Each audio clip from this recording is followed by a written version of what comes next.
ಆಗ್ತೀವೋ ಎಲ್ಲ ಮಾತಾಡ್ತಾರಂತ ಸ್ವೀಕರ್ ನನ್ನ ಕಳಿಸಿದ್ರು, ಅಮೆರಿಕ ಕಳಿಸಿರೋದು. ಅಲ್ಲಿ ಹೋಗಿ ಬಂದಿದ್ದು ಅಂದಮೇಲೆ ಸಾಕಷ್ಟು ಚೇಂಜಸ್. ಯಾಕಂದ್ರೆ ಯಾವುದೇ ಕಾರಣಕ್ಕೂ ಪ್ರೈವೇಟ್ ಸ್ಕೂಲ್ ಇಲ್ಲ ಅಲ್ಲಿ. Well education, high level education ಮಕ್ಕಳು ಕೊಡ್ತಾರೆ. ನಮ್ಮಲ್ಲಿ ಯಾಕೆ ಪರಿಸ್ಥಿತಿ ಬರ್ಬೋದು? 2 ಸೂಚಿನ ಪ್ರೈವೇಟ್, 2 ಸೂಚಿನ ಪ್ರೈವೇಟ್. ಆ ಫೀಸ್ಗಳು ಅಬಾಬಾಬಾ, ಅವನು ಹಾಕಿದ್ದೆ ಫೀಸು, ತಗೊಂಡಿದ್ದೆ ಫೀಸು. ಈ ಖಾಸಗಿ ಹಾವಾಡಿ ಯಾವತ್ತು ತಪ್ಪುತ್ತೆ ಬಹುಶಃ ಅವತ್ತು ನಾವು ಉದ್ಧಾರಾಗ್ತೀವಿ. ನಾವು ನಮ್ಮ ಮಕ್ಕಳು ಇವತ್ತು ನಮ್ಮ ಶಾಲೆ ಹೋದ ಮಕ್ಕಳು ಯಾವ ಮಕ್ಕಳಿಗಿಂತ ಕಡಿಮೆ ಇಲ್ಲ. ನಾವು ಯಾವ ಮಕ್ಕಳಿಗಿಂತ ಕಡಿಮೆ ಇಲ್ಲ. ನೀವು ಅರ್ಥ ಮಾಡ್ಕೊಳ್ಳಿ, ಯಾವ DC-ನೂ ಯಾವ SP-ನೂ ಪ್ರೈವೇಟ್ ಸ್ಕೂಲ್ ಹೋದ್ರೆ ಆಗಲ್ಲ, ನಾವೇ ಆಗೋದು. ಯಾಕೆ ಹೇಳಿ? ಇದೇ ಸ್ಕೂಲ್ಗೆ ನಾನು ಬಂದೋಗಿದ್ದೀನಿ, ಇದೇ ಈ ಸ್ಕೂಲ್ಗೆ ನಾನು ಬಂದೋಗಿದ್ದೀನಿ. ಬಟ್ ಅಡ್ಮಿಷನ್ ಆಗಿಲ್ಲ, ಬಂದೋಗಿದ್ದೀನಿ. ಅವತ್ತು ನಮ್ಮ ಹಾಕೊಳ್ಳೋದು ನಿಕ್ಕರ್ ಕೂಡ ಇರ್ತಾ ಇರ್ಲಿಲ್ಲ. ಬಹುಶಃ ಇವತ್ತು ಮಕ್ಕಳಿಗೆಲ್ಲ ಇದೆ. ಅವತ್ತು ಹಾಕೊಳ್ಳೋದು ನಮ್ಮ ನಿಕ್ಕರ್ ಇರ್ತಾ ಇರ್ಲಿಲ್ಲ. ಪ್ರಾಮಿಸ್ ತೆಗಿಬೇಡಿ, ಅಂತ ಪರಿಸ್ಥಿತಿ ಬದುಕಿದ್ದವರು. ಇವತ್ತು ML ಆಗಿಲ್ವ ನಾವು?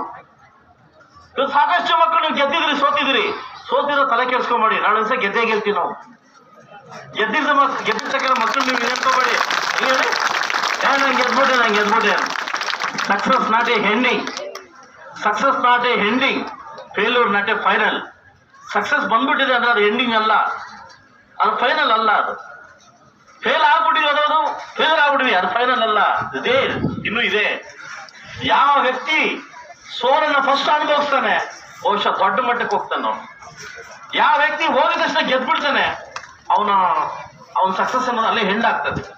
ಬಹುಶಃ ಇವತ್ತು ಈ ಮಕ್ಕಳು ಕೂತಿದ್ದೀರಿ, ಮುಂದಿನ ಫ್ಯೂಚರ್ ಲೀಡರ್ಸ್. ನೀವು ದೊಡ್ಡ ನಾಯಕರಾಗೋರು.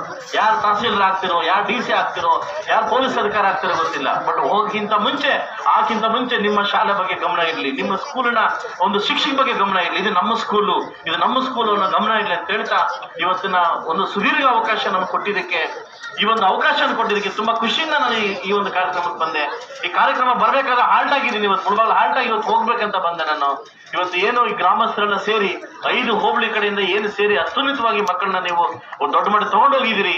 ನಿಮ್ಗೆಲ್ಲರಿಗೂ ಒಳ್ಳೇದಾಗ್ಲಿ, ಇದೇ ತರ ಕಾಳಜಿ ಇರಲಿ, ನಮ್ಮ ಕೆಲಸ ನಾವೇ ಮಾಡ್ಕೊಳ್ಳೋಣ ಅಂತ ಹೇಳ್ತಾ, ಸೊ ಮುಂದಿನ ದಿವಸದಲ್ಲಿ ನಾನು ಖಂಡಿತವಾಗ್ಲೂ ಎಲ್ಲಕ್ಕಿಂತ ಮುಂಚೆ ಒಂದು ಮಾತು ಹೇಳಿದ್ದೀನಿ. ನನ್ನ ಧ್ಯೇಯ ಶೈಕ್ಷಣಿಕ ಕ್ಷೇತ್ರಕ್ಕೆ ಯಾವ ವಿದ್ಯಾಭ್ಯಾಸ ಇಲ್ಲದೆ ನಾವು ಕುಂಠಿತವಾಗಿದ್ವಿ, ಖಂಡಿತವಾಗ್ಲೂ ಮುಳಬಾಗಿಲು ತಾಲೂಕಲ್ಲಿ ಖಂಡಿತವಾಗ್ಲೂ ಸ್ಟಾರ್ಟ್ ಮಾಡ್ಬೇಕಂತ ಬಂದಿದ್ದೀನಿ. ನನಗೆ ಇನ್ನೂ ಅವಕಾಶ ಇದೆ, ಖಂಡಿತವಾಗ್ಲೂ ಅದನ್ನ ಸರಿಪಡಿಸ್ತೀನಿ, ಸಾಧ್ಯವಾಗಿ ಸರಿಪಡಿಸಿ ನಿಮ್ಮನ್ನ ಒಳ್ಳೆ ಮಾಡಿ ತಗೊಂಡು ಹೋಗ್ತೀನಿ ಅಂತ ಹೇಳ್ತಾ, ಯಾರೇ ಮಕ್ಕಳು ನೀವು ಅಬ್ಸರ್ವ್ ಮಾಡಿರ್ಬೋದು, ಪ್ರತಿ ಆಗಸ್ಟ್ 15ಗೆ ನಾನು 100 ಜನ ಮಕ್ಕಳಿಗೆ ಲ್ಯಾಪ್ಟಾಪ್ ಕೊಡ್ತೀನಿ. ಅದು ಗೌರ್ಮೆಂಟ್ ಸ್ಕೂಲ್ ಹೋದವ್ರಿಗೆ ಮಾತ್ರ. ಯಾಕೆ ಹೇಳಿ? ಮುಂದಿನ ದಿವಸ ಮುನ್ನುಗ್ಲಿ ಅವರು ಅಂತ ಅದಲ್ವಾ? ಯಾಕೆ ಹೇಳಿ? ಆ ಒಂದು ಬಾಧೆ, ಆ ಒಂದು ಇದು ನಮಗೆ ಗೊತ್ತು, ಯಾವ ರೀತಿ ಅಂತ ಗೊತ್ತು ಅಂತಪ್ಪ. ಸೊ ಖಂಡಿತವಾಗ್ಲೂ ಯಾರು ಮಕ್ಕಳು ನೆಗ್ಲೆಕ್ಟ್ ಮಾಡಕ್ ಹೋಗ್ಬೇಡಿ. ನಿಮ್ಮ ಭವಿಷ್ಯ ನಿಮ್ಮ ಕೈಲಿದೆ. ಅದು ಎಸ್ಪೆಷಲಿ ಇವರು 10th ಮಕ್ಕಳಿಗಂತೂ ನಿಮ್ಮ ಭವಿಷ್ಯ ನಿಮ್ಮ ಕೈಲಿದೆ. ಯಾರು ನೆಗ್ಲೆಕ್ಟ್ ಮಾಡಕ್ ಹೋಗ್ಬೇಡಿ. ಫೋನನ್ನು ಬಳಸಕ್ ಹೋಗ್ಬೇಡಿ, ದಯವಿಟ್ಟು ಫೋನ್ ಬಳಸಕ್ ಹೋಗ್ಬೇಡಿ. ಈ ವರ್ಷ ನಿಮ್ಮ ಏನಾದರೂ ಕಟ್ಕೊಂಡ್ಬಿಟ್ಟಿದ್ರೆ ಜೀವನ ಅಂತಂದ್ರೆ ಖಂಡಿತವಾಗ್ಲೂ ದೊಡ್ಡ ಮಟ್ಟಕ್ಕೆ ಹೋಗ್ತೀರಾ ಅಂತ ಹೇಳ್ತಾ ಅವಕಾಶ ಕೊಟ್ಟಿದ್ದಕ್ಕೆ ತಮ್ಮೆಲ್ಲರಿಗೂ ಅನಿಸುತ್ತಾ, ವಿಶೇಷವಾಗಿ ನಮ್ಮ ಗ್ರಾಮ ಪಂಚಾಯತ್ ಅಧ್ಯಕ್ಷರಿಗೆ ನನ್ನ ಮನಸ್ಪೂರ್ವಕವಾಗಿ ಅವರು ನಮ್ಮ ಮುನ್ಸಾಮಗೌಡರು ಕೇಳಿದ್ರು ಏನಂತಂದ್ರೆ ಕಾರ್ಯಕ್ರಮ ಮಾಡಬೇಕು ಅಂತ ಮಾಡಿ ನಾನು ಬರ್ತೀನಿ ಅಂತಂದೆ. ಸೊ ಖಂಡಿತವಾಗ್ಲೂ ನಾನು ಅಮೆರಿಕಕ್ಕೆ ಹೋಗ್ಬಿಟ್ಟು ಅವ್ರಿಗೆ ಕಮ್ಯುನಿಕೇಟ್ ಮಾಡೋಕ್ಕಾಗಿಲ್ಲ. ಯಾಕೆ ಅಂತಂದ್ರೆ ನಮ್ಮ ಟೀಚರ್ಸ್ಗೆ ಒಂದು ಡ್ರೆಸ್ ಕೊಡಿಸ್ಬೇಕಾಗಿತ್ತು. ಏನು ಟ್ರ್ಯಾಕ್ ಶೂಟ್ ಪೈಯಿಂದ ಏನೋ తీసుకుపోతుండ్రా ಟ್ರ್ಯಾಕ್ ಶೂಟ್ ಯಾರನ್ನ ಪುಲ್ಪಿ ಟ್ರ್ಯಾಕ್ ಶೂಟ್ ಅಂತ ಮುಂದೆ ಪಾತ್ವೆ ಮೇಕೆ